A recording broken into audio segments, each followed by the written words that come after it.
Sarah Piazzi, Dr. Muli, Tina Rossi, Sarah Piazzi, Namaro, Shields are Chimamare. You can eat just up in Jashi and Mugu, Sapi and we are Shields are General Merhaigo, Pasha, Mare. Yavenjo Judiazal, a kanji such up. Yavenjo Judiazal, a kanji such up. A banging Koneko, Papiaki Mare. To a car, Prophet Anandi, Yudashimi, Ata Tandulai. Meji Nimi Yan Chabra Yagu Makolo. Shuri Shimingo Kolo Noja. Shuri Shini Buchi Rubi. Meji Lama. The Guachabi. Meji Mimi Yan Chabra Yagu Makolo.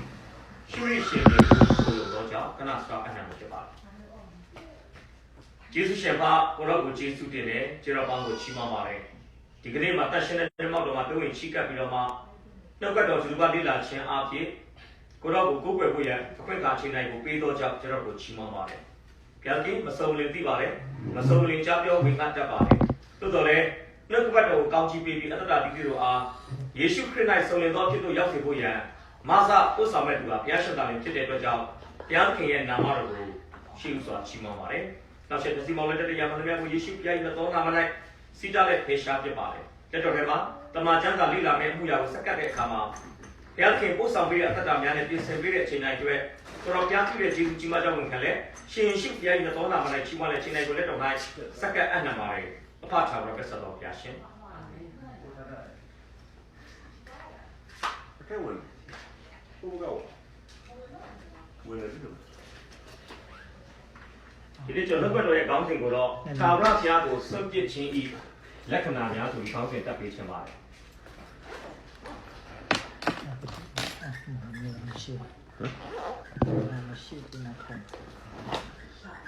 Tara Piago, subject change. Lakanaya. Young Chauya can be such a bang at Pika, suddenly a green water relief. Chiba Kibba. Chauya, such a Pika, suddenly. Many of us know about John Villa Galesuye. Ata being at the top of Sama Bible. But how can a general swing Galesuye? Ata me, the Garo who took and changed to Gloma, the Maria Sinica. Maria now so much of your gay. Nanga up in the Nipaya. Do you dance up in the Chile? No, Tanga. Ottoman. Ramaseni. But I must say, Julia, Nani, Susuba, those are gone. those are Nanica, Amia, in the Dame, Chaya can is such a bang it, Salareka, Chia. Chow such a bang it. 阿大面南山东山草那段，一直拉身边巴沙的犹大比罗17月，犹大身边阿大谈到阿贝杜米亚，马川莫问事情啊，亚马မြို့不第。那三个人龙龙改变啊，这里嘞，明白的。都南山的情况，你专门说到东山草呢。第四个批评的情况，你专门说到那山草呢家嘛，把它贴。那看，再怪就怪。 但是都带着老板去那边，今年，所以不是啦，得到这个年天嘛，阿爸没给啦，就是吧？那现在俺没叫，那是厂里开嘛叫，这个嘛都15年9年，阿妈不嘛都知道也刚生里什么干亏钱的，不嘛都刚生啊，把来收银，他把别个送这个来看那个嘛，不他妈来看那个，他把别个高山青菜。 过年过啊，比丢钱。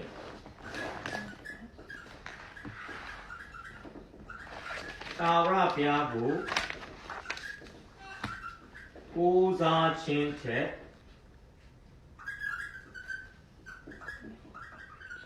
过年过啊，没丢钱。讲白个咯，炒呀食炒，这个里头。 ဒီလိုပဲရေးလိုက်တော့မယ်တစ်ကနေ3 3ကျန်3 5 6ပြီးရင် ပေရှာယ26 3နဲ့4ဒါဆိုရင်အပိုက်ငယ်တစ်ဖတ်ပြီးသွားပြီဆိုတော့အပိုက်ငယ်2 3ကိုကျွန်တော်ဆက်ပြီးဖတ်ပေးပါ ထိုအခါဗိမာန်တော်ဗန္နာနှင့်နန်းတော်ဗန္နာသည်ဟုသောရွှေငွေရှိသည်များကိုအာတသည်ထုတ်၍ဓမ္မတက်မြို့၌နေသောရှုရိရှင်ပင်ဘိဟာဒတ်ထံသို့ပေးလိုက်၍ငါသည်တင်းနှင့်၎င်းငါခမဲတော်သည်တိခမဲတော်နှင့်၎င်းမိတ္တဟာရဖွဲ့ခြင်းရှိသည်ဖြစ်၍ရွှေငွေကိုငါပေးလိုက်၏ဣဒလရှင်ပင်ဘာရှန်သည်ငါထံမှထွက်သွားစေခြင်းကသူနှင့်ဖွဲ့တော်မိတ္တဟာရကိုဖျက်၍လာပါဟုမှာလိုက်လေ၏ဟုတ်ပြီဒီမှာတိုက်ပွဲနှစ်ပွဲတွေ့ရမယ်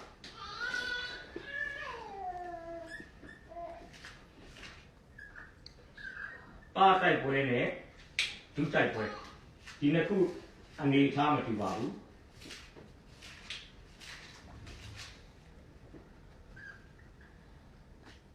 ပါတိုက်ပွဲကနန်းဆန်ဘလောက်မှာဖြစ်တာလဲပထမနန်းဆန်10နှစ်ဟုတ်တယ်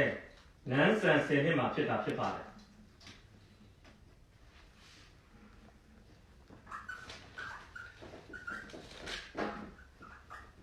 ဒုတိုက်ပွဲက36နှစ်နန်းဆန်36နှစ်မှာဖြစ်တာဖြစ်တာ6နှစ်ပထမတိုက်ပွဲမှာဘယ်သူနဲ့တိုက်တာလဲအာတာနဲ့အာတမင်းနဲ့ဇေရလို့ကျွန်တော်ရေးလိုက်မယ်ဘာပြီးရလဲအာတမင်းနဲ့ဇေရအမှတွေ့ရတာကကုရှာရှင်ပြင်ဇေရဆိုတာအာဖရိကန်လူမျိုးပဲတော့ကျွန်တော်လူမဲပဲသူကစစ်သားတတန်းယထာ300နဲ့ဘာလို့လဲလာတိုက်တယ်အဲ့ဒါ614ကိုကနေစက်တင်မှာကျွန်တော်တွေ့ရပြီ614 9ကနေစက်တင်တိုက်ပွဲရလာကသူရှုံးလားသူနိုင်လားသူနိုင်တယ်ဘာလို့လဲတရားကိုခိုးလို့မယ်ပထမတိုက်ပွဲမှာ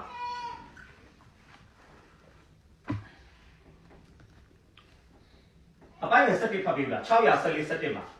သူဖျားကိုခိုးလို့မယ်အာတသည်မိမိဖျားခင်ထာဝရဘုရားအားဟစ်ခေါ်၍အိုးထာဝရဘုရားကိုရိုသည်လူများတို့တွင်အားနေသောသူကိုကယ်တင်ခြင်းကတတ်နိုင်တော်မူ၏ဖြစ်၍အိုးကျွန်ုပ်တို့၏ဖျားခင်ထာဝရဘုရားကယ်တင်တော်မူပါကျွန်ုပ်တို့သည်ကိုရိုကိုခေါ်လုံ၍နာမတော်ကိုအမိပြုလျက်ဤအလုံးရင်းကြီးကိုတိုက်ခြင်းကသွားပါ၏အိုးထာဝရဘုရားကိုရိုသည်ကျွန်ုပ်တို့၏ဖျားခင်ဖြစ်တော်မူ၏လူဒီကိုရောကိုနိုင်သောအခွင့်ရှိစေတော်မူပါနှင့်ဟုဆုတောင်းသည်စနစ်မှာရလာတွေ့ရလိမ့်မယ်ဘုရားကခိုးလုံးတယ်စနစ်မှာဗာတွေ့ရလဲထာဝရဘုရားသည်ကုရှလူတို့ကိုအာတာနှင့်ယူဒလူတို့ရှိမှတန်ခတ်တော်မူသဖြင့်သူတို့သည်ပြေးကြ၏ဟုတ်ပြီလေဘုရားကိုခိုးလုံးတဲ့အခါမှာတိုက်ပွဲမှာဗာဖြစ်လဲဆိုရင်အနံရတာဖြစ်ပါတယ်ဘုရားရှင်နာမှာဘုန်းကြီးပါစေအာမင်ကျွန်တော်ပြောပြီလေအင်အားအစမတန်းဗာဖြစ်လဲသူ့မှာရှိတာ9သိန်း8000ရန်သူမှာရှိတာကခြေသေးသူရဲ့တသန်းအဲ့တသန်းပြဿနာမဟုတ်သေးဘူးပြဿနာကအနောက်မှာတွဲပါလာတဲ့တစ်ချက်ပြီးယထာ300လူတသန်းကိုခံတိုက်နိုင်အောင်တော့ယထာ300ကိုနိုင်ဖို့ဆိုတာဘယ်လိုနည်းနဲ့မှအဲ့ဒီခေတ်မှာရှိတဲ့စစ်ရေးစစ်ရာတွက်ချက်တဲ့သူတွေကိုတွက်ချက်ခိုင်းကြည့်ဘာပဲလဲရှုံးမယ်ဒီခေတ်လိုမျိုးဘလုံးပွဲခံမှန်းတဲ့သူတွေကိုခံမှန်းခိုင်းကြည့်ကစစ်ပွဲခံမှန်းတဲ့သူဘာပဲလဲအာတရှုံးမယ်အာတရှုံးမယ်အာတရှုံးမယ်ဒါဖယားအောင်အားကိုးတဲ့အခါမှာတိုက်ပွဲရဲ့ရလကပြောင်းပြန်ဖြစ်သွားတယ်လောကမှာဖြစ်နိုင်တဲ့ကိစ္စတကယ်ပြောင်းပြန်ကြည့်အဲ့မှာအပိုင်ငယ်73အပိုင်ငယ်14အပိုင်ငယ်15ကျေးဇူးပြုပြီးအားလုံးမဖတ်ပဲနဲ့73မှာသိမ်းယူတယ်ဆိုတဲ့စာပိုက်လေးကျွန်တော်ဖတ်ပေးပါ14မှာသိမ်းယူတယ်ဆိုတဲ့စာပိုက်လေးဖတ်ပေးပါ15မှာသိမ်းယူတယ်စာအဲ့စာသားလေးပါတဲ့ဝါကြလေးနည်းနည်းလေးပဲဖတ်ပေးပါယူဒလူတို့ဒီလက်ရဥစ္စာအများကိုသိမ်းယူကြ၏ဒါဘယ်လောက်မှာလဲ73မှာကျေးဇူးတင်လေးဆက်ဖတ်ပေးပါ14မှာတူထားနှင့်တော့ဗန္နာဥစ္စာအများတို့ကိုသိမ်းယူကြ၏ဟုတ်ပြီ16မှာတိုးနစ်ကလက်အုပ်အများတို့ကိုသိမ်းယူ၍ယေရှုလင်မျိုးတို့ပြန်သွားကြ၏ဟုတ်ပြီသိမ်းယူတယ်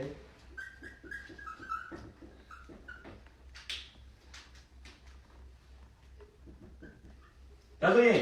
သိမ်းယူတယ်ဆိုတဲ့စကားရအရာကိုကဆုံးရှုံးနေတာသွားတာလားကိုယ်စီမှာတိုးပွားလာတာလားတိုးပွားလာဒါတကယ်ကောင်းတဲ့ရလဖြစ်ပါတယ်ဒီကနေဝင်ပိုင်းဆိုင်သင်ခန်းစာပါလေခရမ်းကိုခိုးလုံကိုးစားလိုက်လို့လိုက်တဲ့အတွက်ကြောင့်နစ်နာသွားတဲ့ယုံကြည်သူဆုံးရှုံးသွားတဲ့ယုံကြည်သူဆိုတာကျမ်းစာရဲ့သမိုင်းမှာရောအသင်းတော်ရဲ့သမိုင်းမှာရောဘယ်တော့မှဖြစ်တယ်မ ဖះကိုခိုလုံကိုးစားရင်ကျွန်တော်ရလာမရလာကပါလိမ့်ပဲလေကောင်းတော့ရလာရှိပဲဖះကိုခိုလုံတဲ့အတွက်ကြောင့်အရှုံးထွက်တဲ့လူတရားမှာမရှိဘူးအခုသူခိုလုံတယ်လေဘာဖြစ်သွားလဲနိုင်လားနောက်ရလာစပတ်စီရှင်ဟေရှာယ23 sorry ဟေရှာယ26 3နဲ့4ဖတ်ပေးပါ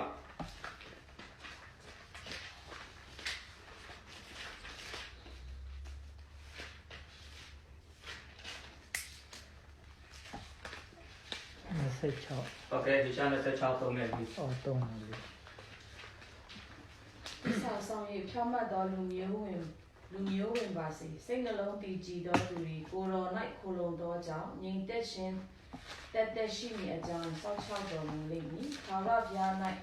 အစဉ်အမြဲခိုလုံကြလော့ထာဝရဘုရားသည်နေဆထာဝရခိုလုံရာဖြစ်တော်မူ။ 对吧？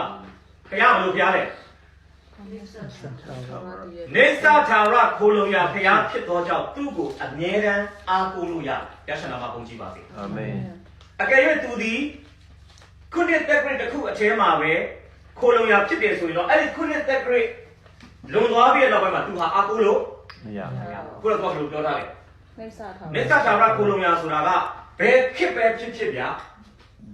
ရှေ့ခေတ်ပဲဖြစ်အခုခေတ်ပဲဖြစ်နောက်လာမယ့်အနာဂတ်ပဲဖြစ်ဘုရားကိုဘာလို့လုပ်ရလဲမျိုးဆက်တိုင်းကဘုရားကိုဘာလို့လုပ်ရလဲခိုလုံလို့ရတယ်ကိုးစားလို့ရတယ်ဘုရားကိုခိုလုံကိုးစားခြင်းမှာခုနှစ်သက်ဂရိတ်တွေနဲ့ကတ်တက်လို့မရဘူးတွားပါလေ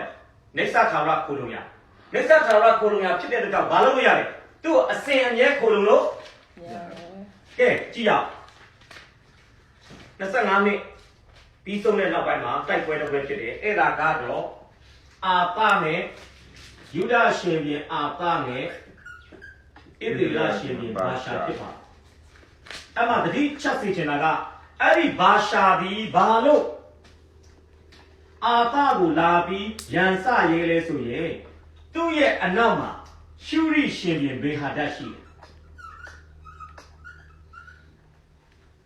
ပြောချင်တာကဘေဟာဒတ်ရဲ့နောက်ွယ်ကထောက်ပတ်မှုတနည်းအားဖြင့်ဘေဟာဒတ်နဲ့ဖွဲ့ထားတဲ့မဟာမိတ်ကြောင့်ဘာရှာဒီအာပကိုဘာလို့လဲဒါရန်စရဲတာဖြစ်တယ်ဒီမှာကျောင်းထောက်နောက်ခံပါဖြစ်လဲကျောင်းထောက်နောက်ခံကောင်းအဲ့ဒါကနေစားမှာဘာလို့လဲခုနကျောင်းကျမ်းစာဖတ်သွားတဲ့ခါမှာတွေ့လိမ့်မယ်မြို့တီဘာရှာဒီယူဒပြည်တို့စစ်ချီရိတ်ဟလားယူဒရှင်အာသထံတို့အဘယ်သူရငုံရင်ထွက်မဝင်မထွက်မဝင်စေခြင်းကယာမမျိုးကိုဒီကျွန်တော်ချင်းနဲ့အဲ့ဒီနေရာကနိုင်ငံသားရဲ့ထွက်ပေါက်ဖြစ်မယ်လေတူတယ်အဲ့ညာဘာလို့လဲပိတ်ထားလိုက်ဘာလို့လဲယူဒတိုင်းပြည်ကိုအထီးကျန်ကိုလောက်တာပိတ်ထားတာတော့ကျွန်တော်စနေနှစ်တည်လာနေကြလာရင်ယူဒပြည်ရဲ့ဘာခေါ်မလဲတိုးတက်ဖွံ့ဖြိုးမှုနဲ့နိုင်ငံတကာဆက်ဆံရေးဘာဖြစ်လာမလဲဒီခေတ်လိုလိမ့်မြန်တွေဘာမရှိဘူးလေအီးမေးတွေဘာပို့လို့မရဘူးဒီနေစားထွက်ပေါက်ပိတ်ထားလိုက်ရင်ဘာဖြစ်လဲတော်တော်ရောက်ပြီဒီကတော်တော်လေးအချမ်းပတ်ဆက်တယ်နော်ဒါသူတို့ရဲ့အနေထားအဲ့ဒါဗမာပါလဲဆိုရင်616တိတ်ကလည်းတော့မကြီးဘာဖတ်တယ်ပါလို့လေဖတ်ပြီးသွားပြီဆိုတော့616တိတ်ကလည်းတော့မှာအဲ့ဒါလေးကိုတွေ့ရမယ်ဒီတိုက်ပွဲမှာတော့သူဘာလုပ်လဲနော်အပိုက်ငယ်9မှာလည်းပါတယ်သူလုပ်တဲ့ဟာနှစ်နဲ့3ကိုပြဖတ်ပေးပါနှစ်နဲ့3မှာကျွန်တော်ရှာစီချင်တာပေးဆိုတဲ့စကားလုံးဘယ်နဲ့ချိန်ပါလဲထိုအခါပိမန်ရွှေငွေပေးတယ်ရွှေပေးလက်ကျင်းစရာဟုတ်တယ်ဘယ်မှာပါလဲနှစ်နဲ့3မှာစရာနှစ်မှာပေး3မှာပေးနှစ်မှာပေးတယ်3မှာလဲရွှေငွေငါပေးလိုက်ဟုတ်ပြီဒါဆိုရင်ရတာလားလက်လွတ်ရတာလားလက်လွတ်ရတော့နှာခေါင်းနဲ့အသက်ရှူတဲ့လူကိုအားကိုးတဲ့အခါမှာအာပအတွက်တိုးပွားမှုဆိုတာထက်ဘာတွေပဲလားစုပ်ယုံခုနှစ်မှာပါပြီခုနှစ်မှာတော့ပေးမဟုတ်ပဲနဲ့လက်လွတ်လိုက်ရတဲ့အခါတစ်ချက်လောက်ကြည့်ရအောင်အပိုင်ရခုနှစ်ထိုအခါပရောဖက်ဟာနန်သည်ယူဒရှင်ပြန်အာသထံသို့လာ၍မင်းကြီးသည်မိမိဖျားသခင်ထာဝရဘုရားကိုမခိုးလို့ရှုရိဘုရင်ကိုခိုးလုံသောကြောင့်ရှုရိဘုရင်၏ဘိုးကြီးတို့သည်မင်းကြီးလက်မှလွတ်သွားကြပြီ။ဘာပြောရလဲ။ထာဝရဘုရားကိုခိုးလို့ရှုရိရှင်ကိုခိုးလုံသောကြောင့်အဲ့မှာတော့ကျွန်တော်ရေးပြချင်တယ်။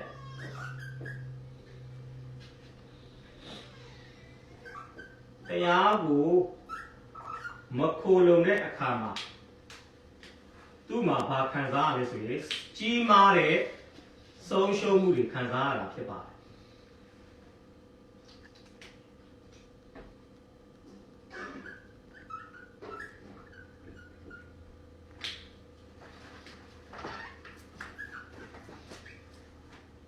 ကိုလိုတဲ့ခါမှာဆုံးရှုံးတယ်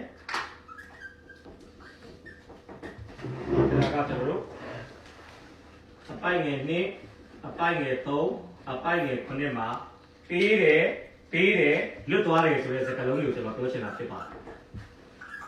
လွတ်သွားတယ်ဆိုတာကလည်းပေးတယ်ဆိုတာလည်းကိုယ်စီကရှိတဲ့အရာကိုလက်လွတ်လိုက်ရတာလွတ်သွားတယ်ဆိုတာကလည်းကိုယ့်လက်ထဲရောက်လာမယ့်အရာကိုဖြစ်သွားတယ်ဆုံးရှုံးသွားတယ်ဖခင်ရဲ့အစီအစဉ်ကိုကျွန်တော်နည်းနည်းလေးပြောပြဖခင်အစီအစဉ်ကအာတာနဲ့ဘာရှာနဲ့စစ်ဖြစ်မယ်ဘာရှာရဲ့နောက်ကျောကနေဘင်ဟာတက်ကပန့်ပိုးမယ်အာတာကဖခင်ကိုခိုးလုံရင်ဘာရှာကိုလည်းနိုင်မယ်ဘာရှာနောက်မှာရှိတဲ့ဘင်ဟာတက်ကိုလည်းမဖြစ်နဲ့နိုင်မယ်ဖခင်ပြောချင်တဲ့အခါမှာဘာရှာအောင်ဘင်ဟာတက်ကိုမင်းနှစ်ပါးလုံးကိုအာတာဘင်လက်ထဲကိုဖခင်ပါလို့ရှင်းလိုက်အရင်တော့ကမင်းတစ်ပါးကိုအောင်မြင်ခဲ့တဲ့သူကိုဖခင်ကနောက်ထပ်ယုံကြည်ခြင်းတစ်ဆင့်မြင့်ပြီးမင်းတစ်ပါးကိုလုပ်တယ်သူယုံကြည်ခြင်းကမခိုင်ခန့်ဘူးဗျဖြစ်နိုင်တာဒီ25နှစ်တာအတွင်းမှာအရာရာအစဉ်ပြေတဲ့အတွက်ကြောင့်သူ့မှာရုန်းကန်ရတာတွေလှုပ်ရှားရတာတွေမရှိတာကြားတဲ့အတွက်ကြောင့်ယုံကြည်ခြင်းကိုလေ့ကျင့်ခန်းလုပ်ဖို့အခွင့်အရေးတွေနည်းခဲ့တဲ့အတွက်ကြောင့်ဘာဖြစ်လာလဲတခရံတတ်တာမှာအရန်ကိုအစဉ်ပြေချောမွမွနဲ့ဖြတ်တန်းလာတာကြားပြီဆိုရင်ကျွန်တော်ယုံကြည်ခြင်းမဖြစ်လာဘူးပြောရဲအဲ့တော့ကဘာမှာစစ်တမ်းတွေကောက်တဲ့အခါမှာသူတို့ဘာပြောလဲဆိုတော့ဥရောပနဲ့အမေရိကမှာရှိတဲ့ခရိယန်တွေရဲ့အတွေ့အကြုံကဘယ်လိုမျိုးလဲဆိုရင် cold city room experience အကွန်ခါထဲမှာထားပြီးအေးလူအာဖရိကနဲ့အာရှကြတော့ hot kitchen room experience မိဖို့ကြောင့်တည်းကတည်းနော်မိပူကြီးနဲ့မတူဘူးဒီကအတွေ့အကြုံအေးကိုယ့်ဘက်ကအတွေ့အကြုံအပူဒါကြောင့်ဆိုတော့ပြောလိမ့်မယ်လာမယ့်2050လောက်ခရစ်တော်မလာရင်ဒီနိုင်ငံမှာဖေရမဲ့တွေများပြီးတော့အဓိကသာသနာပြုတွေကိုလွတ်မဲ့နိုင်ငံတွေကအာဖရိကနဲ့အာရှဖြစ်သွားပါအခုတော့ချိန်ခွင်ရှားဘယ်နဲ့ဖြစ်လာပြီနော်နောက်ဆိုရင်ဒါကျွန်တော်တို့လာကျမ်းစာလာသင်ပေးတာဒီသာသနာနဲ့ပတ်သက်ပြီးတာအိန္ဒိယလူမျိုးဒေါက်တာတယောက်ဒီနိုင်ငံကကျောင်းဆင်းတာဒီ Asia Theology ကျွန်တော်တို့သင်တဲ့ခါမှာသူကအဲ့ဒါသူ့စာအုပ်ထဲမှာကျွန်တော်တို့ပြောပြအခုကနောက်ဆိုရင် missionary အားလုံးကလူငယ်တွေဖြစ်လိမ့်မယ်တောင်ကိုရီးယားတွေဖြစ်လိမ့်မယ်အဖြူဆိုတာဖေရမဲ့တွေဘာဖြစ်လဲဘာသာမဲ့တွေများမှာဘာသာမဲ့တွေရမ်းများတော့မယ်ဆိုတော့ပြောချင်တာပါလေ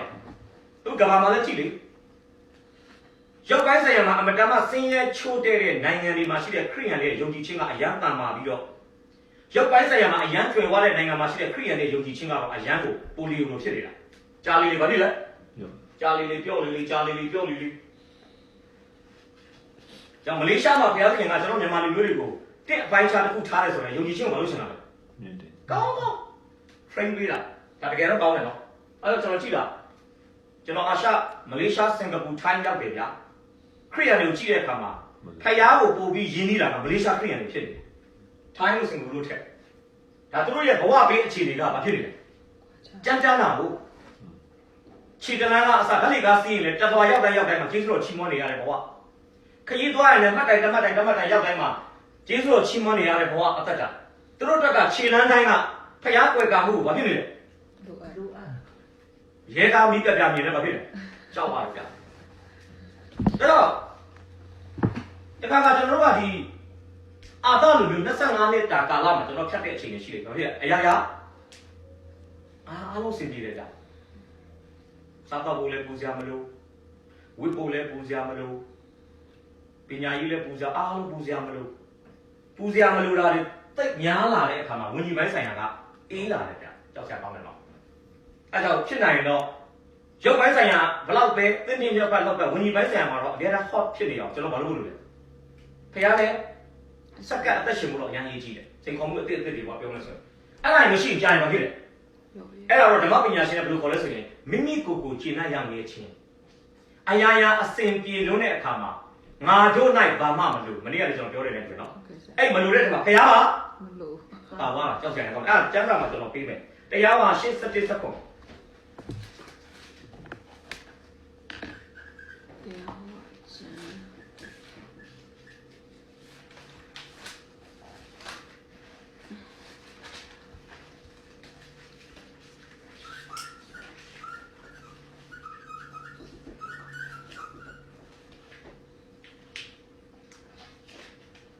ဆရာဖတ်ရမလား ဟုတ်ကဲ့ဖတ်ပြီးပါ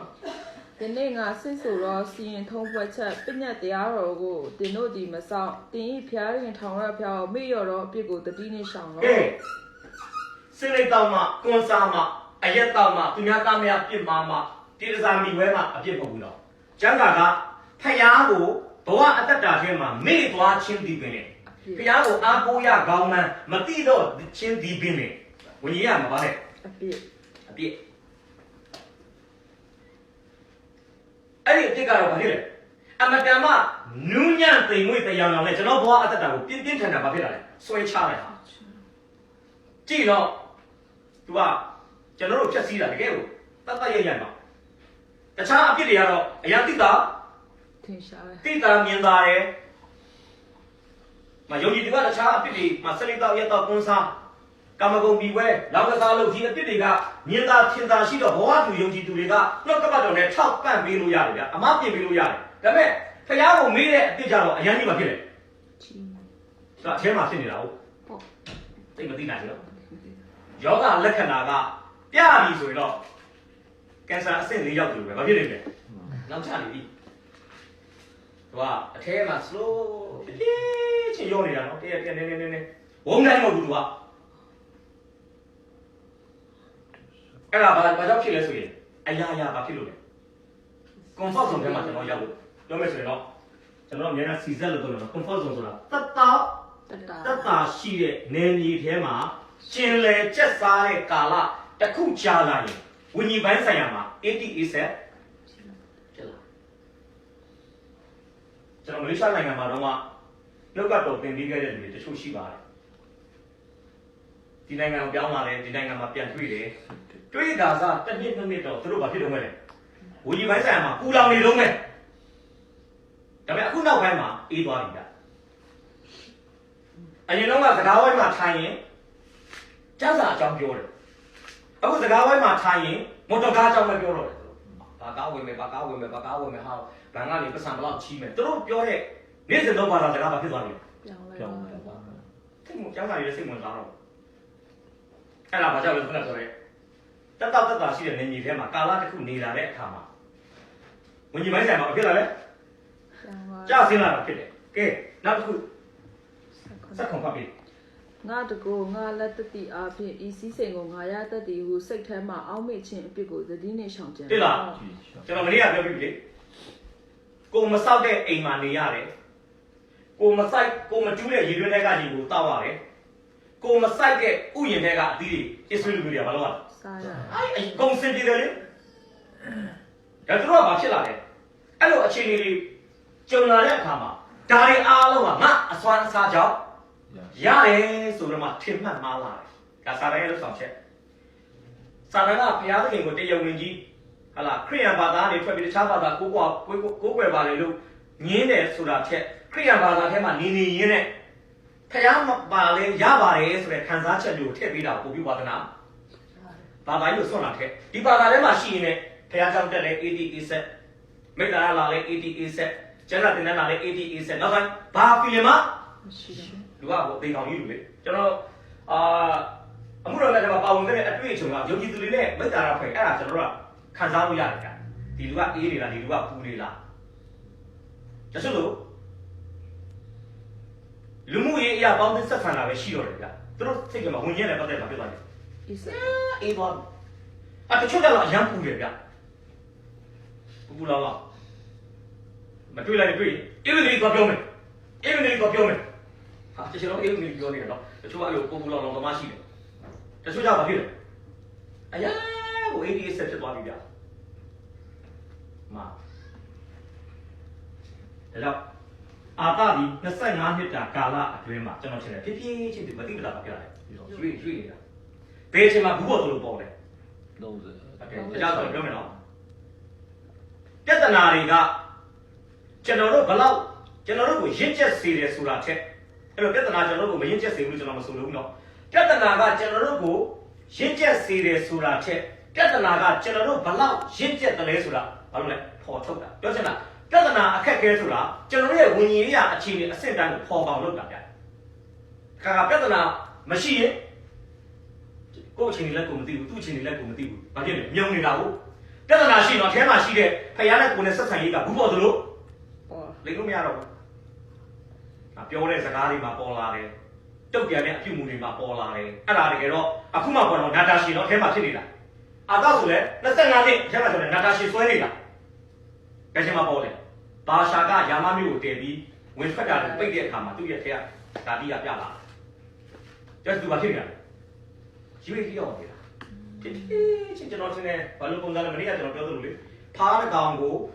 ရေလေးပုတ်ပွက်စုထဲမှာပြစ်ချိန်ရင်ဖားကသူ့အသိစိတ်နဲ့ချက်ချင်းခုန်ထွက်တယ်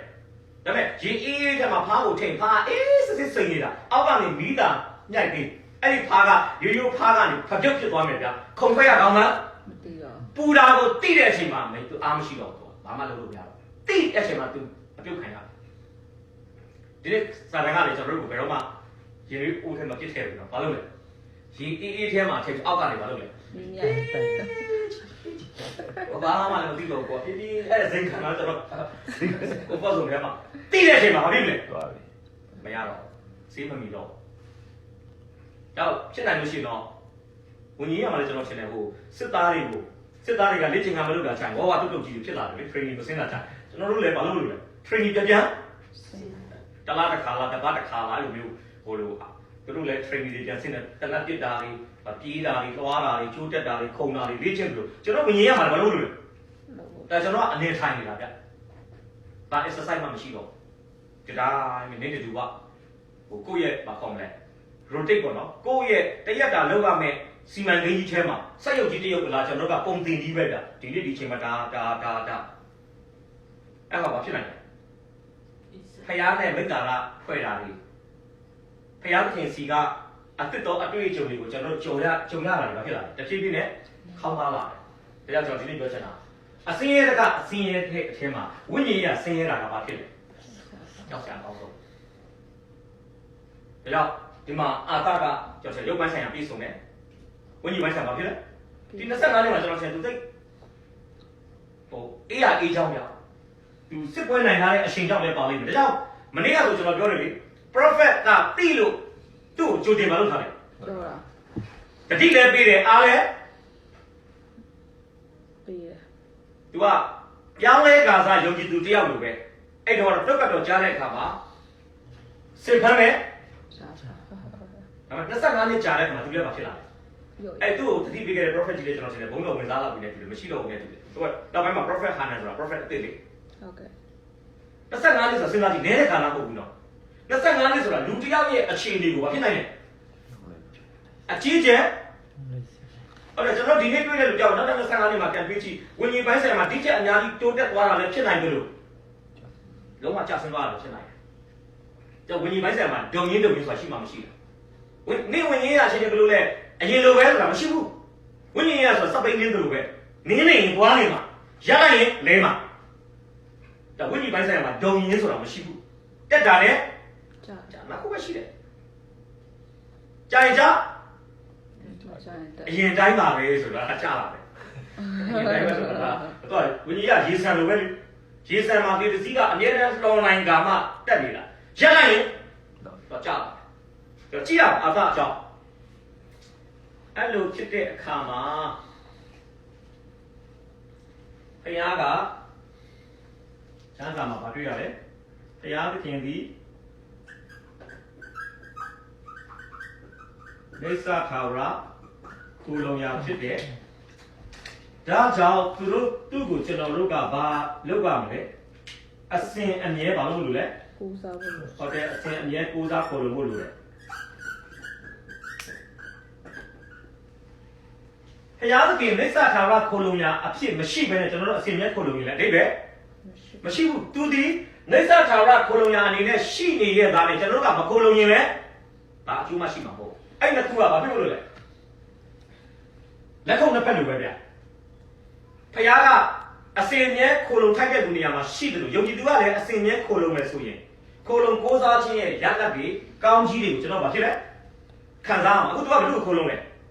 ဖခင်ကိုခိုလုံတဲ့အစားဘယ်လိုသွားခိုလုံလဲဘာလို့လဲနန်းတော်ဗန္ဒာဗိမာန်တော်ဗန္ဒာတွေထုတ်ပြီးဘင်ဟန်တက်ကိုသွားပေးတယ်လက်ထိုးတာပေါ့ဘာပြောလဲ ဣသရေလရှင်မြေဘာရှာနဲ့ပွဲနေတဲ့မဟာမိတ်စာချုပ်ကိုဖျက်ပြီးကျွန်တော်နဲ့မဟာမိတ်ပွဲပါအပိုင်းနဲ့3ပါဒါတွေဖြစ်တယ်ကြည့်ရအောင်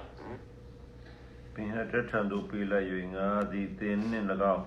ငါခမည်းတော်သည်တင်းခမည်းတော်နှင့်၎င်းမိသရာဖွဲ့ခြင်းရှိသည်ဖြစ်၍ရွှေငွေကိုငါပေးလိုက်၏ဣသရေလရှင်ပြန်ပါရှာသည်ငါထံမှထွက်သွားစေခြင်းကသူနှင့်ဖွဲ့သောမိသရာကိုဖျက်၍လာပါဟုမှာလိုက်လေ၏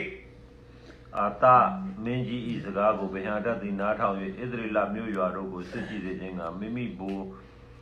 များကိုစေလွတ်သဖြင့်သူတို့သည်အေယုံမြို့ဒံမြို့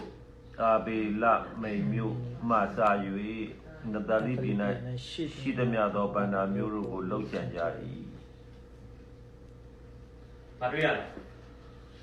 ဣသရေလရှင်ပြန်ပါရှာနောက်ကျော်ဓာတ်နဲ့ထိုးထိုင်တာတော့ဘယ်လိုလောကယုံကြည်နေတာဘင်ဟာတက်ကိုအာတာကလက်ပေးလိုက်တဲ့အခါမှာဘင်ဟာတက်ကဘာရှာရဲ့စစ်တပ်တွေကိုလည်းဒါစစ်တိုက်တယ်တို့မဟာမိတ်ဆိုတော့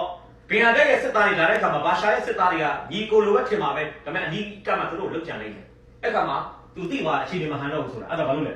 စောင့်လက်စနေဆက်ညို့တွေကိုမစောက်တော့ဘဲသူဘာလို့လဲစုတ်ခါသွားတယ်ဒါဆိုရင်ဘယ်သူတော့အောင်မြင်သွားလဲအာတာမင်းအာတာဒီစစ်ရေးစစ်ရာအရာအောင်မြင်ပြီးမဲ့ဝิญဉ်ပိုင်းဆိုင်ရာအရာပါဖြစ်တယ်တချို့ကိစ္စတွေကရုပ်ပိုင်းဆိုင်ရာအရာတရားတစ်ပေါင်အရာကျွန်တော်တို့ကအသာစီးရပြီမဲ့ဖခင်ရဲ့ဝิญဉ်ရာပေတံမှာကျွန်တော်ဗာဖြစ်တဲ့ဟာရှိတယ်ရှုံးတဲ့ဟာဒါကကျွန်တော်ကအနိုင်အရှုံးကို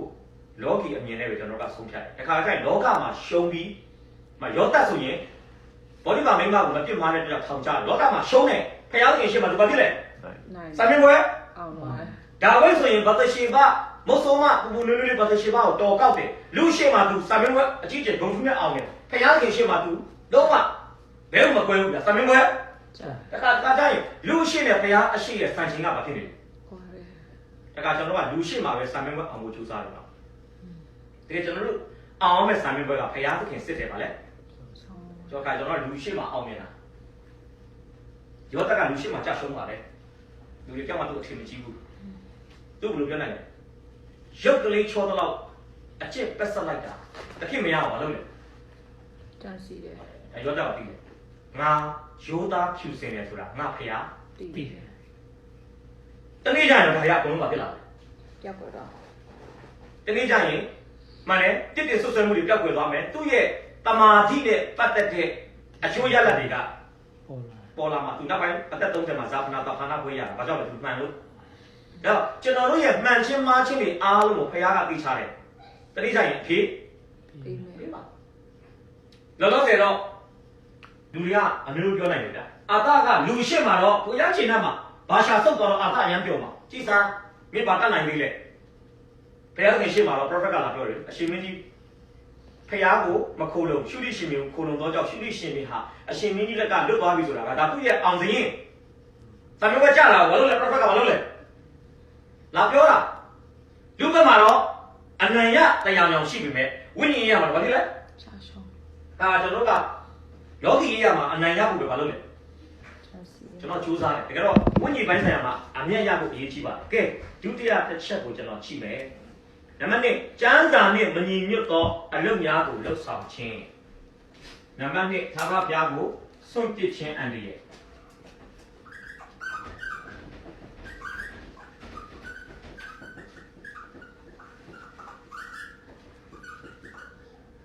ကျမ်းစာနှင့်မညီညွတ်သော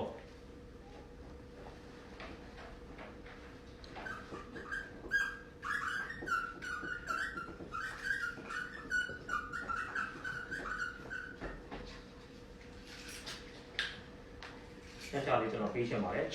616ခွန်ရယ်စနစ်ခွန်တစ်ချက်စနစ်တစ်ချက်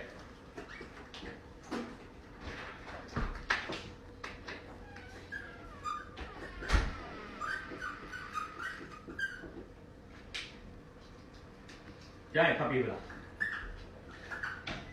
ဟုတ်ရခုနဲ့စနစ်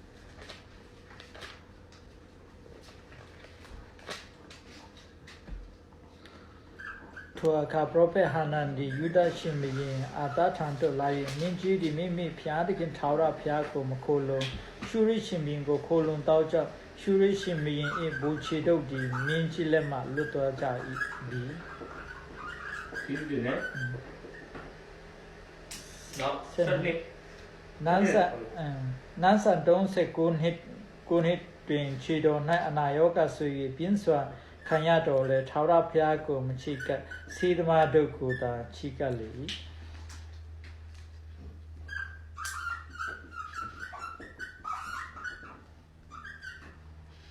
သူဘာလုပ်လဲ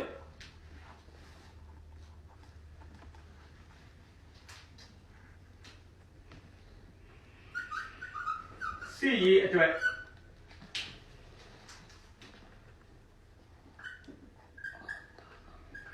ရှူရီဘီရင်ကိုဘာလုပ်လဲရှူရီရှင်ဘီရင်ကို ကိုခိုလုံ စီရီအတွက်ရှူရီရှင်ဘီရင်ဒီတရားသခင်တဲ့အရေးပါခဲ့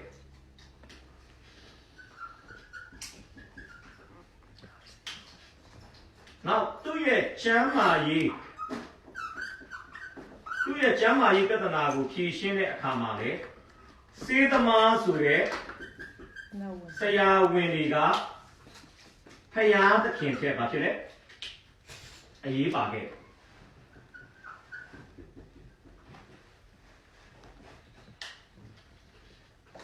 ကျွန်တော်ရဲ့ဒုတိယသင်ခန်းစာကျွန်တော်ဖော်ပြမယ်ထာဝရဘုရားကိုစွန့်ပစ်တဲ့ဒုတိယမှာပေါ်ပေါက်တတ်တဲ့ဒုတိယမြောက်လက္ခဏာကတော့ပြဿနာတွေကိုဖြေရှင်းတဲ့အခါမှာ is this biblical ငါပြဿနာဖြေရှင်းတဲ့နည်းကကျမ်းစာနဲ့ညီသလားဆိုတာကိုမစဉ်းစားဘဲနဲ့ does it work ငါအလုပ်ဖြစ်သလားတော်တော်များများလူတွေကအလုပ်ဖြစ်သလားနဲ့ပဲကိစ္စကိုဖြေရှင်းတယ်ဗျဘာနဲ့မဖြေရှင်းဘူးလဲငါပြဿနာဖြေရှင်းလိုက်တဲ့နည်းလမ်းဟာကျမ်းစာနဲ့ဥပမာကျွန်တော်ပြောမယ်နော်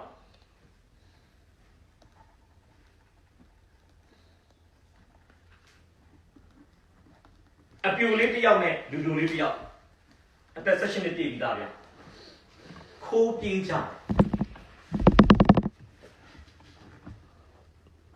ဟုတ်နော်ခိုးပြေးတဲ့အခါမှာ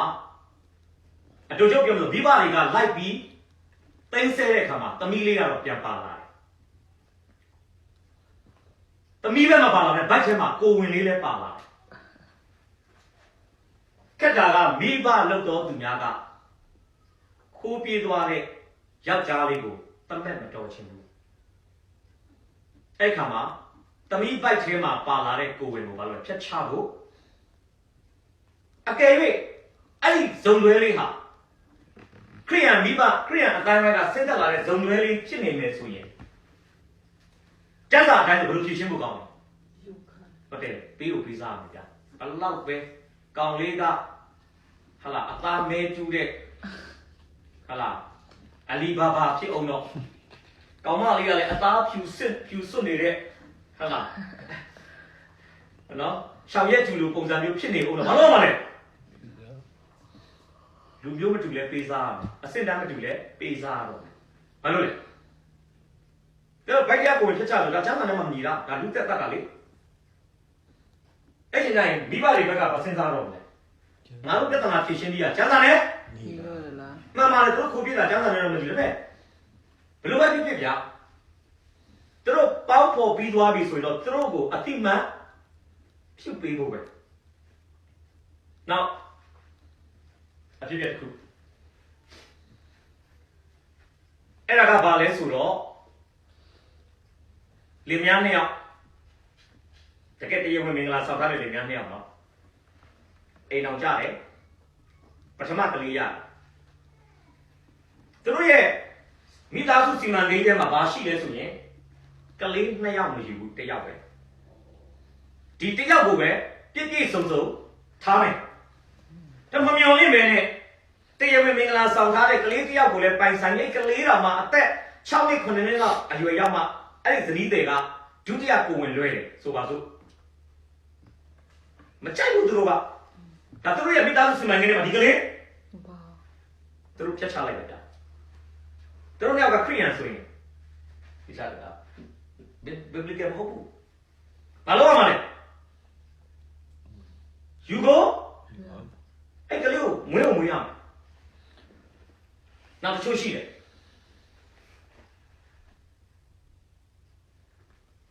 သမီးသား2ယောက်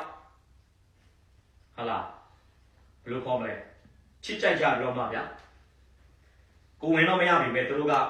living together နေပြီးသွားပြီဆိုပါစို့ဒါပေမဲ့မိဘကတော့မတူဘူးပြန်ခွဲမယ်ဗျာဒါလေလူနေနေဆိုပါပြီလားလက်ကိုမသိဘူးဘာလို့ပြရမှာလဲသူတို့အသက်အရွယ်ကိုအကြောင်းပြမယ်ဗျာမိမလုပ်တဲ့လူကအသက်ရမ်းကြီးတယ်ယောက်ျားကအသက်ရမ်းငယ်တယ်မဖြစ်နိုင်ဘူးငါတို့သားလေးကလူလူချွတ်ချွတ်လေးငါတို့သားလေးကိုမပေးနိုင်ဘူးဒါဘယ်လိုပဲဖြစ်ဖြစ်ကိုယ်သားဒီအသက်ဘလောက်ငယ်ငယ်တစုံတစ်ယောက်သောအမျိုးသမီးရဲ့ကာမကိုယူပြီးသွားပြီဆိုရင်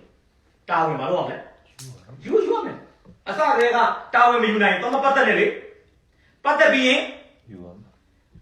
ကိုသား20ကွာအသက်40လေယူရမှာပဲဒါကျန်းစာအရဆိုရင်တော့ယူရမှာမလင်းဘူးတချို့ကမလုပ်လေအတင်းပြန်ခွဲတာအဲ့မှာမိဘတွေရဲ့ဝิญဉ်ပိုင်းဆိုင်ရာအဆင့်တန်းကအဲ့မှာဖြစ်လာတယ်ပေါ်လာတယ်တချို့ကအများစုကဘာနဲ့ချတာလဲအလုပ်ဖြစ်သလား ဖြစ်သလားဒီခေတ်မှာခရိယာတွေသေရှင်ရေးကိစ္စနဲ့ကြုံလာရင်အလုပ်ဖြစ်သလားနဲ့ပဲပြဿနာပြင်ဆိုင်နေတော့ကျန်းစာနဲ့ညီသလားကောင်းအဲ့ချက်မှာတရားတွေပဲတော့ဟောလိုက်ပြန်နားထောင်မှာမဟုတ်တော့ပြန်တော့မှဟိုပက်မလားမသိဘူးတော့အချင်းချင်းဘာမှမရတော့ဟိုတကယ်ဘလူးသေးရစီးသလိုတော့တကယ်ဇာတိဇောကတ်နေတာဇာတိဇောကတ်နေတဲ့ခရိယာတွေကဘယ်တော့မှကျန်းစာနဲ့ညီသလားစင်ကို မစင်စားတော့ တကယ်ကြောက်เสียရမ်းတော့အဲ့ချိန်မှာသူတို့စကားတော့ပြောကြည့်သူတို့ပြန်ပြောတဲ့စကားတွေဒေါ်နဲ့မောနဲ့စာရဏနာလည်းအဲ့ချိန်မှာအလုပ်မလုပ်လဲအခုဒီမှာအာသာကဘာလို့လဲကွာတကယ်တော့ဘာလို့မှလဲနေမကောင်းဖြစ်လဲတရားကိုခိုးလုံရမယ်စစ်ရေးစစ်ရတဲ့ကြုံလဲတရားကိုခိုးလုံရမယ်တရားကိုခိုးလုံခြင်းသည်ကျမ်းစာနဲ့ညီညွတ်တဲ့တုတ်ပြန်မှုအခုတော့ဖြစ်ခနဲ့ဆိုကျွန်တော်အတိမိတ်ဆွေတယောက်ပြောသလိုပေါ့လူကားတဲ့အိတ်ကထဲမှာပတ်စံတစ်ပြားမှမရှိရင်တော့နေမကောင်းဖြစ်ရင်ကိုယ်ကောင်းတော့ကိုလက်တင်ပြီးဘုရားကိုဆုတောင်းတယ်ကိုသားသမီးနေမကောင်းဖြစ်ပတ်စံမရှိရင်ဆုတောင်းတယ်ပတ်စံနေနေလေးများလိုက်ထစ်ခနဲ့ဆိုအာရှတော်ဝင်ထစ်ခနဲ့ဆိုအာရှတော်ဝင်နာစီးချောင်းဆိုးတာတော့မှအာရှတော်ဝင်မပြရရင်ဘာဖြစ်လဲနေလို့ထိုင်လို့ ပြော ဒါကြောင့်ကျွန်တော်ဒီမြို့တစ်မြို့ရောက်တော့ဒီနိုင်ငံကမြို့ပဲအဲ့ဒီကနေပါပြောလို့ဆိုရင်ကျွန်တော်တို့အမေရိကရောက်လာတဲ့အခါမှာမြန်မာပြည်မှာကျန်တဲ့ကျွန်တော်အမျိုးတွေလည်းအချက်သိမ့်မကောင်းတော့ဘူးတဲ့တောင်တရုံတိုက်နေဆေးရုံမှာဆေးမကုချင်တော့ဘူးတဲ့မန္တလေးဆင်းရမှာပဲဖြစ်တယ် ရှင်းနေတာ ဟုတ်တယ်ကျွန်တော်ပတ်စံတောင်းနေတယ်ဒီကအအောင်စားကောင်းတယ်နော်ဘာတိပါလဲငါတို့ကိုပတ်စံထောက်ပံ့မဲ့အမျိုးကအမေရိကမှာရှိတယ်သူတို့ပို့ပေးတဲ့ပတ်စံနဲ့ငါတို့မန္တလေးမှာမန္တလေးအထူးကုဆေးကန်းကြီးတွေမှာဘာလုပ်တော့မလဲ ကိုချင် ဘာလို့ဖြစ်သွားလဲလူစိတ်ကတော့အရင်တော့ဆိုရင်တော့ပါရာစီတမောလောက်တောက်ရရင်တော့မှဘာဖြစ်လဲ ချင်တယ် ပြောင်းလာဒါကြည့်ရလို့ပြောလို့ဆရာကြီးနဲ့စဉ်းစားကြည့်တယ်တောင်းနေတယ်လက်ဖက်ဘိုးလို့တသိန်းနဲ့ဘာပြရတယ်လဲတောင်းချမ်းတယ်တော့ဟဲ့ငါ့လက်ဖက်ဘိုးပို့ပြီးဘလောက်ပို့ပြရမလဲတသိန်းနဲ့ဒါတရားညီကိုညီမတွေအသေးခွဲတာနော်ဆိုတော့ပြောပြချင်တာခုနကပြောသလိုလေသူတို့ဘာရှင်းလဲငါအမျိုးကနိုင်ငံသားမှာရှိတယ်ငါအမျိုးကပတ်စံချမ်းသာတယ်ဖုန်းတစ်ချက်ဆက်လိုက်ရင်ဘာလို့ဝင်မလဲပတ်စံတွဲပြီးအဲ့အတိကဟိုမှာရှိတဲ့လူရဲ့ယုံကြည်ခြင်းကိုဘာလို့လဲ ဖြစ်စီ ပျက်စီးတော့ပြတ်ထောင်ပျက်စီးနေအပြန်ဖြစ်တယ်လေဟိုဘက်အိမ်ကကလေးလဲနိုင်ငံသားမှာရှိတယ်သူ့မိဘကမန္တလေးမှာစေကန်းကုလို့ဒီဘက်မိဘကလည်းမလုပ်ချင်တာပြီမန္တလေးပဲလုပ်ချင်တာနောက်ဆိုအခုကဘယ်မှာခစ်စားဆိုပြီးဘန်ကောက်စေးခုတာရနာမည်ကြီးလာဗမာပြည်နဲ့တော့မခုတော့ဗမာပဲဘန်ကောက်ပဲဘန်ကောက်သွားကြတယ်ခုကဗမာပြည်ကလူတွေကယောဂခုဘန်ကောက်ကြီးပဲပတ်စံတက်နိုင်တဲ့လူပေါ့နော်ပတ်စံမတက်နိုင်တဲ့လူကတော့ဘယ်မှမကောက်နိုင်ဆိုတော့ကျွန်တော်ပြောချင်တာဘာလဲကျမ်းစာနဲ့မညီညွတ်တဲ့အလုပ်တွေကိုလှုပ်ဆောင်နေခြင်းသည်ဖျားကိုစွန့်ပစ်ခြင်းရပါလား လက္ခဏာများ အဲ့တော့လူတယောက်ဖျားကိုဆွန့်လားမဆွန့်လားဆိုတာပြဿနာတူ response လုပ်တဲ့ဟာကိုကြည့်လိုက်လောက်တာက biblical မဟုတ်ဘူးဆိုတော့သူ့ရဲ့ဝင်ကြီးရမှာတော်တော်လေးရွေ့ရော်နေဒါကျွန်တော်ကအဲ့ဒါကြောင့်အာသမင်းဒီကျမ်းစာနဲ့မညီညွတ်တဲ့အလုပ်တွေကိုသူနှစ်ချိန်တိုက်တိုင်းလူကိုကိုးစားတယ်တတိယဖြစ်ဘယင်ကိုကိုးစားတယ်ပြီးတော့ဆရာဝန်ကိုကိုးစားတယ်ကဲနောက်ဆုံးတစ်ချက်ကြည့်ရအောင်နံပါတ်3နဲ့နောက်ဆုံးတစ်ချက်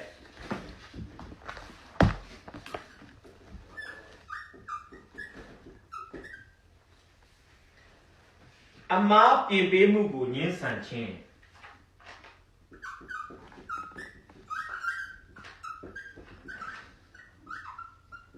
သာရပြားကိုစွန့်ပစ်တဲ့လူတွေကဘယ်တော့မှသူ့အသက်တာကိုပြင်ပေးလို့မရတော့ဘူးကွာငါသိငါတက်ခုနှစ်ကနေ30အဲ့ဒါလေးကြည့်ရခုနှစ်ကနေ30ဘာလို့လဲကျွန်တော်ကြည့်ရပါပေးပါ ထိုအခါပရောဖက်ဟာနန်သည်ယူဒရှင်ဘုရင်အာသထံသို့လာ၍မင်းကြီးသည်မိမိဘုရားခင်ထာဝရဘုရားကိုမခေါ်လုံရှုရိရှင်ဘုရင်ကိုခေါ်လုံသောကြောင့်ရှုရိရှင်ဘုရင်ဘိုရှေတို့သည်မင်းကြီးလက်မှလွတ်သွားကြသည်ကုရှလူနှင့်လိဗုလူတို့သည်ယထာများမြင်းစည်းတူရဲများနှင့်တကွာအာကြီးသောအလုံးရင်ဖြစ်သည်မဟုတ်လောသို့တော်လည်းမင်းကြီးသည်ထာဝရဘုရားကိုခေါ်လုံသောကြောင့်ထိုအလုံးရင်းကိုမင်းကြီးလက်သို့အနံတော်မူသည်ထာဝရဘုရားသည်စုံလင်သောစေတနာစိတ်ရှိသောသူတို့ဖြစ်၌ခိုင်ခန့်စွာနေခြင်းကမြေကြီးတစ်ပြင်လုံးကိုအနံ့အပြားကြည့်ရှုလျက်ရှိတော်မူ၏ဤအမှု၌မင်းကြီးသည်မိုက်စွာပြုပြီးယခုမှစ၍စစ်မှုရှိလိမ့်မည်ဟုဆို၏ထိုတို့ဆိုသောကြောင့်အာသသည်ပရောဖက်ကိုအမျက်ထွက်၍ထောင်ထဲမှလောင်ထား၏ထိုကာလ၌ပြည်သူပြည်သားအရှို့တို့သည်လည်းညင်းဆဲ၏ဟုတ်ပြီ615တစ်နှစ်ဒါကြီးဝင်နေတော့ဒီအော်ဒတာအာဇရိအပေါ်တို့တက်ရောက်၍အာဇရိသည်အာရမင်းကိုကြိုးဆိုခြင်းကသွားလျက်အိုအာတမင်းအိုယူဒအမျိုးနှင့်ဗေဂျမင်အမျိုးသားပေါင်းတို့ငါစကားကိုနားထောင်ကြလော့တင်တို့သည်ထာဝရဘုရား၌နေလျင်နေစဉ်ကာလ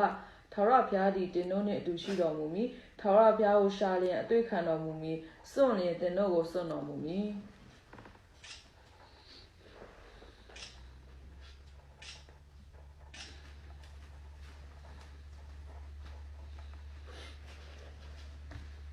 ပထမတစ်ချိန်ကသူ့ကိုဘယ်လိုလာဆုံးမတာလဲအာဇရိအဲ့ဒါကကျွန်တော်တို့ဗမာတွေ့ရမယ်15တင်နဲ့တစ်ဟုတ်တယ်အာဇရိကအာသကိုလာပြီးတော့သိနေပြီလေမသိလေဒီစစ်ပွဲရဲ့အောင်မြင်မှုဒီအာသနှလုံးသားကိုဖောက်ပြန်နိုင်တာမှန်သိတဲ့အတွက်ကြောင့်အာသကိုလာပြီးမလုပ်လဲကျူးလွန်အံ့ဆဲဆဲအပြစ်ကိုလာပြီးတော့မှပြင်ပေးတယ်လို့ပြောလို့ရတယ်အဲ့တော့ကတော့အောင်မြင်ခဲ့တယ်ဗျအခုတစ်ချိန်တော့ဘာဖြစ်လဲ prophet Hanan ကနှစ်အစိတ်ကြာတဲ့အခါမှာအာသရဲ့အမှားကိုလာပြင်ပေးတယ်အဲ့ချိန်မှာတော့မရတော့ဘူးဗျဒါတော့ကျွန်တော်တို့ခုနှစ်ကနေ30ဘာလို့လိုက်ကြည့်လဲ prophet ကိုတော့ထောင်ထဲမှာမလို့လဲထည့်လိုက်တယ်ဒီ25နှစ်တာအတွင်းမှာအာသရဲ့ဝิญဉ်ပိုင်းဆိုင်ရာအခြေအနေဘာဖြစ်သွားလဲဆက်ချိမခံအရင်တော့ရပြီလေဒီမှာတော့မလို့လဲဒီမှာဗာလဲနားထောင်တယ်သူ့တတိလည်းပြီးတယ်အားလည်းပြီးတယ်မနေ့ကကျွန်တော်လိလာခဲ့ပြီနှုတ်ကတော့ကြားတဲ့အခါမှာချက်ချင်းရဲချင်းတို့ရောက်တယ်မကောင်းတာကိုဖြိုဖျက်ဖို့အတွက်ဒိုင်နမိုက်လို့ကောင်းတာကိုတိဆောက်ဖို့အတွက်ဒိုင်နမိုလို့ကျွန်တော်ပြောခဲ့တယ်မနေ့ကအာသအခုတော့ဘာဖြစ်သွားလဲမရဒိုင်နမိုက်ဖြစ်သွားအခုတော့ကောင်းတာကိုဖြိုဖျက်ဖို့ဒိုင်နမိုက်ဖြစ်သွားပြီးတော့မကောင်းတာကိုတိဆောက်ဖို့ဒိုင်နမိုပြောင်းပြန်ဖြစ်သွားကျောင်းပြန်ဖြစ်သွားတာဆိုတော့ဒါကြောင့်ခရိယန်တရားရဲ့ဘဝအသက်တာမှာမိမိရဲ့အားနည်းချက်ကိုတစုံတစ်ယောက်ကနှုတ်ကပတ်တော်နဲ့ပြုပြင်တာကိုလက်မခံနိုင်တော့ဘူးဆိုရင်ဒါကထာဝရဘုရားကိုစွန့်ပစ်ခြင်းအန္တရာယ်ကြော့ခွင်းထဲမှာကျွန်တော်မလုပ်နိုင်ဘူးစတင်သက်ဆင်းနေပြောချင်တာဘယ်လိုခေါ်မလဲလုံးဝဆက်ချိမခံအချိမခံပြုပြန်ဖြစ်သွားတယ်ဘာပြောမရတော့ဘူးဗျဘာပြောဘယ်သူပြောဘယ်လိုပြောဘယ်လိုမှလက်မခံတော့ဘူးဆိုရင်တော့ဒါတော်တော်ချင်းနေစိုးနေပြီဒါတော့လည်းမရှိတော့ဘူး လက်ခံတာလည်းမရှိတော့ကျန်းစာကျွန်တော်ကြည့်ပေးချင်တယ်ကျန်းစာကတကယ်တော့နှစ်တီအခန်းကြီး3အပိုင်းငယ်16စက္ကွန်အကြည့်ရအောင်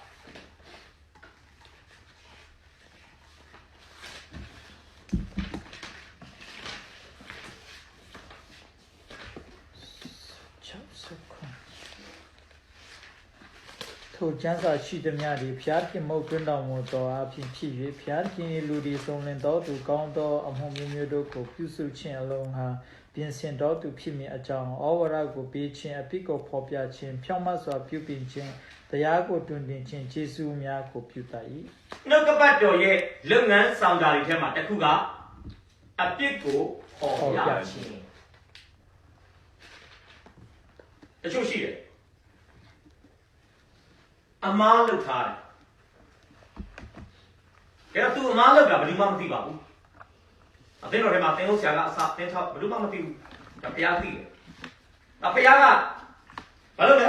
။တရားဟောချက်တွေအားဖြင့်တသိခံချက်တွေအားဖြင့်သူကျူးလွန်ထားတဲ့အမားနဲ့အမားကိုပြုပြင်ပေးတဲ့စကားလုံးတွေအသုံးလုံးတွေသုံးလာတဲ့အခါမှာသူကသူ့ကိုယ်သူလက်ပြမလို့။တော့ဘုရားကြောင့်မတက်ချင်တော့ဘူးဗျ။လာတိုင်းဘာဖြစ်လဲ။ဒါပဲကြားနေရတယ်လာလဲဒါပဲကြာသူ့အမဘာလုပ်ပြလဲဘုရားကျောင်းပြောင်းတက်လဲဒီဟာပဲနောက်ဆုံးတော့ဘုရားကျောင်းမလာချင်တော့ဘာလို့လဲသူကျူးလွန်ထားတဲ့အမှားကိုပြုတ်ပြင်ပေးတဲ့ဒေသနာတွေပြုတ်ပြင်ပေးတဲ့တသက်ခံချက်တွေကြားတဲ့အခါမှာမခံယူနိုင်တော့ဘူးဗျအဲကြောင့်ခရိယံအတိုင်းဝိုင်းနဲ့ကင်းကင်းရှင်းရှင်းနေတယ်တချို့ကဘာလို့ကျွန်တော်အများနဲ့သိတယ်လေ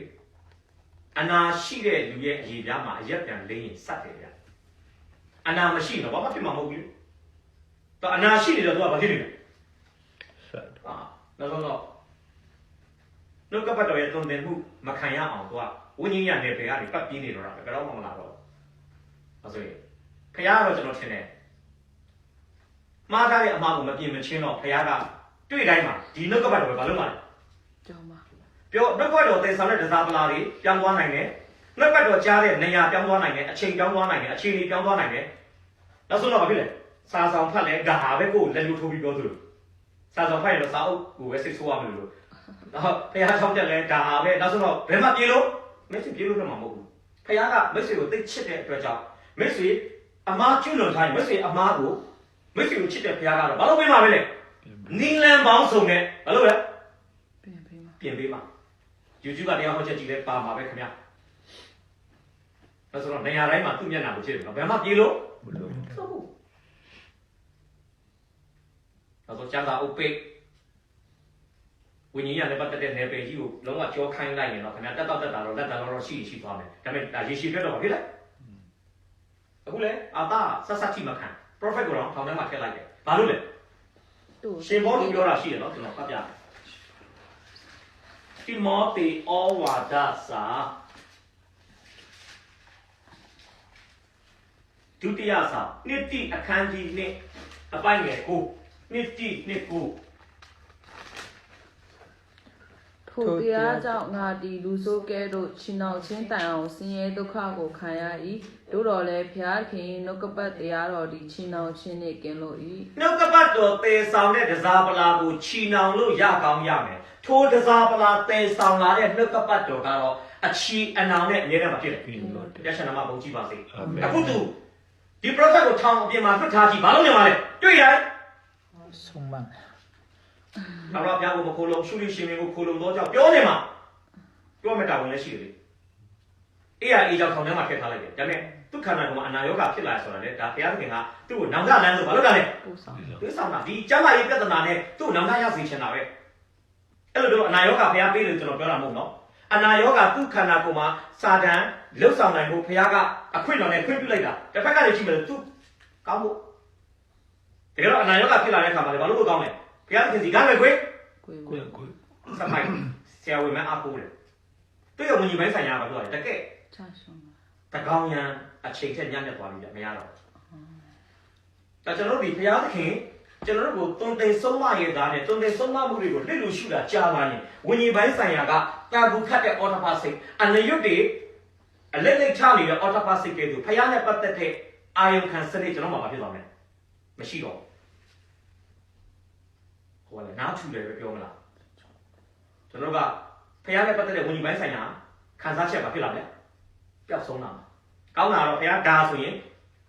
ဖះမိတာမလုပ်နဲ့ဆိုကျွန်တော်မလုပ်နဲ့မိတာလို့ဆိုကျွန်တော်လုပ်မယ်ဆိုရင်တော့ကျွန်တော်တို့ရဲ့ဝန်ကြီးပိုင်းဆိုင်ရာအာရုံခံစနစ်ကအများအားလက်ဆက်နေမှာအဲဆိုတော့အရင်အသက်ရှင်ရတာမဖြစ်လဲအရင်ပျောက်ဖို့ကောင်းတယ်ဒါပေမဲ့ဖះဘလောက်ပြောကျွန်တော်နားထူလာကြားလာရင်ကျွန်တော်ကပင်လယ်သေးလိုပဲဖြစ်သွားလိမ့်မယ်ဗျ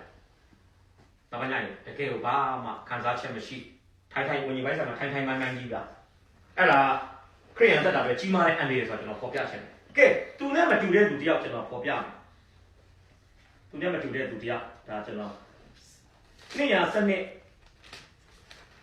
တစ်ကနေခုံပြီးရင်73ဆက်လေးဒါဝိသတ်တာဖြစ်ပါတယ်200စနစ်တစ်ကနေခုံ73ဆက်လေးကျွန်တော်မြင်တယ်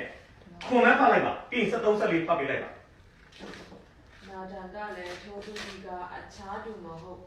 ကိုရောပင်ဖြစ်ပါ၏ဣသေလအမျိုး၏ဖျားခင်ခြောက်ရဖျားမိန်တော်မူသည်ကငါသည်ဗိတ်တိတ်ပြီး၍တိကိုဣသေလရှင်ဘုရင်အရာ၌ခန့်ထားပြီးရှောလူလက်မှလည်းကယ်လွတ်ပြီဟုတ်ပြီ73ဆက်လေးဒါဝိဒ်ကလည်းငါသည်ခြောက်ရဖျားကိုပြစ်မှားပါသည်ဟုနာဒန်အားဝန်ရှာ၍နာဒန်သည်အသက်တော်ကိုချမ်းသာစေခြင်းကထာဝရဘုရားသည်ကိုတော့အပြစ်ကိုပယ်တော်မူ၏သို့တော်လည်းကိုတော်သည်ထိုသို့ပြစ်မှားသောအဖြစ်ကဲရဲเสียအခွင့်ကြီးကိုထာဝရဘုရား၏ရန်သူတို့အားပေးသောကြောင့်ယခုမြင်သောသားသည်ဆက်တည်ရမည်ရပြီပြောချင်တာပါလေ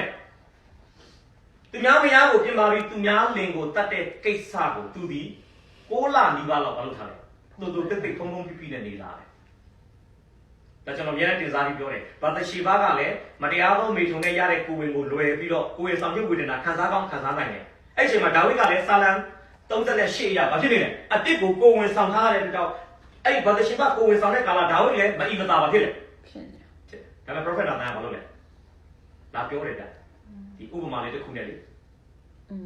ရုပ်တရက်မှာတတိရှိတယ်ဆင်းရဲသားရှိတယ်တတိမှာတရိစ္ဆာန်တွေအများကြီးရှိတယ်ဆင်းရဲသားမှာသုံးပါးလေးတစ်ကောင်ပဲရှိတယ်တတိမှာဧည့်သည်လာတဲ့အခါမှာကိုယ်အိမ်ကရှိတဲ့တရိစ္ဆာန်များများစွာတွေကမတတ်ကြည့်ပဲနဲ့ဆင်းရဲသားရဲ့တစ်ကောင်ကြီးတော့တမီးကဲလို့သုံးပါးလေးကိုကျွေးလိုက်တယ်ဒါဝိဒ်အရန်စစ်ဆိုးတယ်